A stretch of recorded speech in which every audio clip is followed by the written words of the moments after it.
Ito si Joel, oh. Palitada, oh. Nagpa-plastering. Ang bilis, oh.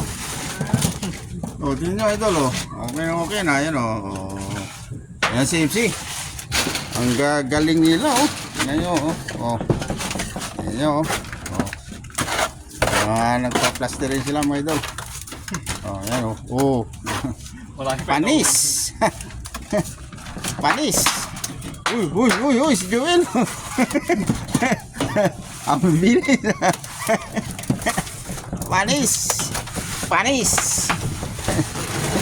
Yan. Shoutout sa inyo mga idol, kahit saan man kayo ng kasulok-sulokan na manonood kayo sa mga vlog ko, shoutout sa inyo mga idol. Panis.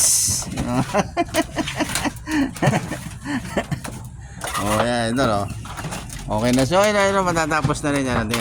Okay na yung sa taas, oh. Ito na sa baba. So medyo mahirap kasi ang sitwasyon mga idol kasi mataas po siya, oh. Kaya gagamit kami ng hagdat na scaffolding. Yan.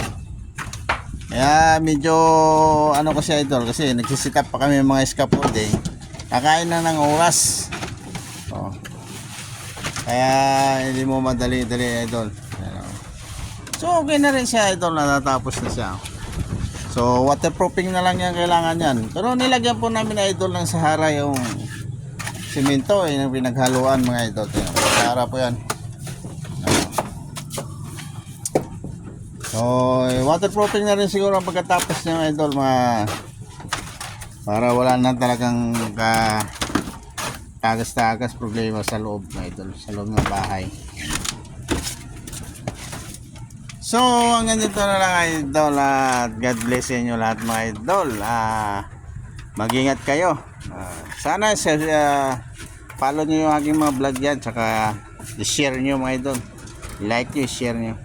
Tsaka may YouTube nga pala ako mga idol, Dodong at Torch. Sana i-subscribe nyo na rin yung aking YouTube, Dodong at Torch idol. Maraming salamat nga pala sa inyo. God bless.